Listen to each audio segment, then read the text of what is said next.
सह प्रभारी हैं, जिनकी प्रेरणा से ये हुआ है, श्री R.K. सिन्हा जी, श्री सह प्रभारी श्री नवजोत सिद्धू जी, श्री विजेंद्र गुप्ता जी, पूनम आज़ाद जी, हमारे भाई जो बहुत मेहनत करते हैं श्री अमन सिन्हा जी, श्री लाल बिहारी अभय वर्मा जी, और हमारे MLA श्री अनिल झा जी, और दिख नहीं रहे हमारे मेयर साहब, और पीछे जो लोग बैठे हैं। मैं सिर्फ आपको इतना कहना चाहता हूँ, ये गमछा मेरे लिए गमछा नहीं है, ये पगड़ी है। इस गमछे की लाज मैं आपके बना के रखूंगा, ये मैं कहना चाहता हूँ आपको। जिस तरह से आपने इतना अभिनंदन करके, हार करके, गमछा करके अभिनंदन किया है, मैं आपके माध्यम से दिल्ली में रहने वाले 30 लाख पूर्वांचलियों को बहुत बहुत अभिनंदन करना चाहता हूँ। पूर्वांचलियों की बहुत समस्याएं हैं। 30 लाख से ज्यादा लोग अनाधिकृत कॉलोनी में रहते हैं, झुग्गी झोंपड़ी के अंदर रहते हैं।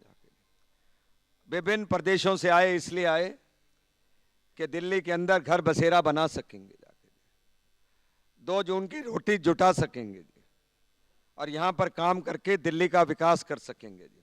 और मैं आज ये दावे के साथ कहना चाहता हूँ कि आज जो दिल्ली की बड़ी बड़ी अटिलकाएं, बड़े बड़े भवन, बड़ी बड़ी बिल्डिंगें, बड़ा बड़ा विकास दिखाई देता है, वो बिना पूर्वांचलियों के संभव नहीं है। ऐसे पूर्वांचलियों को मैं नमस्कार करता हूँ। जाकर वो आप लोगों के बिना संभव हुआ है, नहीं तो वो असंभव था। जाकर पूर्वांचलियों की बहुत समस्याएं हैं, उनके राशन कार्ड की समस्या है, आधार कार्ड की समस्या है, ड्राइविंग लाइसेंस की समस्या है, रजिस्ट्रेशन ऑफ वोटर की समस्या है, और सबसे बड़ी समस्या पुलिस की है। और मैं ये कहना चाहता हूं, जिस दिन भारतीय जनता पार्टी शासन के अंदर आएगी, सबसे पहले पूर्वांचलियों की इन समस्याओं को खत्म करके दिखाएगी, ये मैं कहना चाहता हूं आप लोगों को। कुछ चाहिए नहीं आपको, जाके पूर्वांचलियों को चाहिए तो प्यार चाहिए जी। जैसा हमारा प्रदेश के अध्यक्ष जो बहुत मेहनत करते हैं जी, इस हीरे को मैं कहां से चुन के लाया हूं मैं ही जानता हूं। जाकर आकर ये आज से नहीं, पहले से हमारे साथ बहुत साल पहले से जुड़े हुए हैं। जाके जी अभय सिन्हा जी ने, इससे पहले वो जो अध्यक्ष थे, बहुत काम किया था जी। मैं इनकी पूरी टीम को नमस्कार करना चाहता हूं, जो पूर्वांचल अभय वर्मा जी ने बहुत काम किया था। जाके जी अब तो मैंने ये कह दिया है कि मेरा नाम भी आज से विजय गोयल पूर्वांचली हो गया, ये समझ लीजिए बात को। जाके क्यों 30 लाख लोगों की सेवा करने का मैंने व्रत लिया है। जाकर आप लोगों की समस्या हल करने की मैंने कसम खाई है।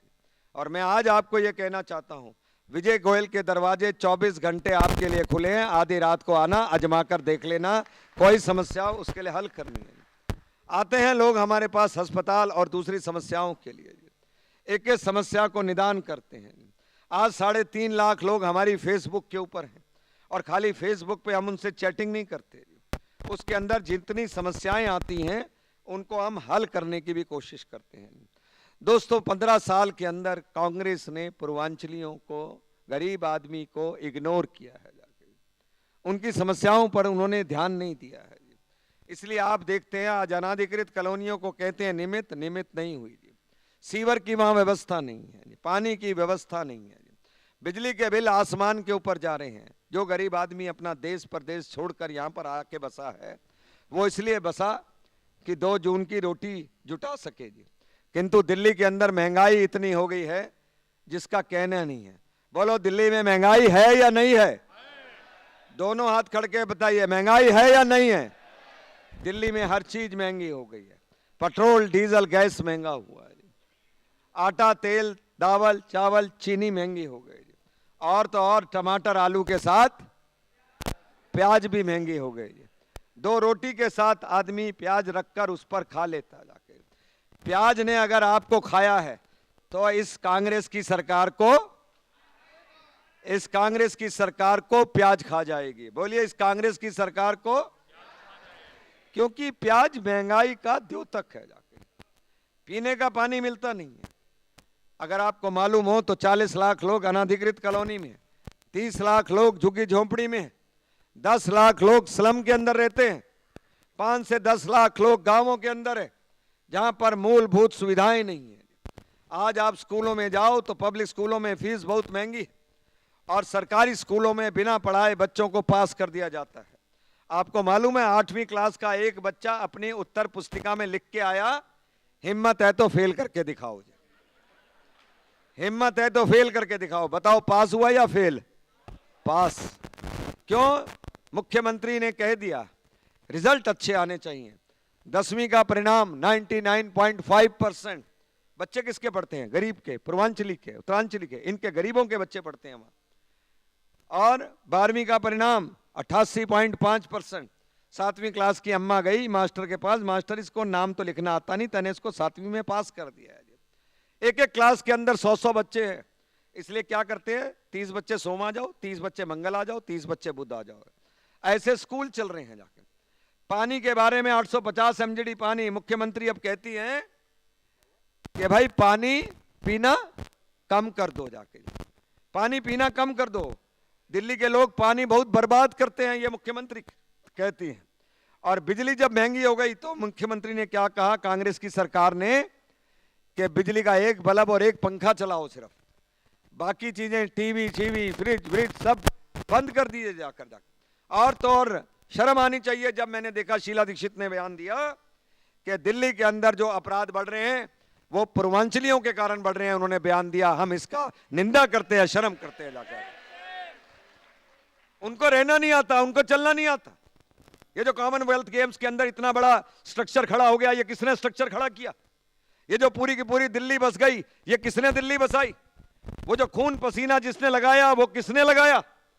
इस बात को कांग्रेस सरकार भूल गई और आज महंगाई को इतने दम के ऊपर कर दिया है। रुपया का डॉलर के मुकाबले रुपया इतना गिर गया है कि आप आज देखिए कि एक तरह से दिल्ली से पूर्वांचलियों को भगाने की कोशिश हो रही है कि दिल्ली को इतना महंगी कर दीजिए। जी मैं आप लोगों को कहना चाहता हूं, जिस दिन भारतीय जनता पार्टी सत्ता के अंदर आएगी, बिजली के दाम कितने % कम करके दिखाएगी? 30% कम करके दिखाएगी। जी मेरे पास कोई जादू की छड़ी नहीं है, कांग्रेस भी चाहे तो इसको कम कर सकती है।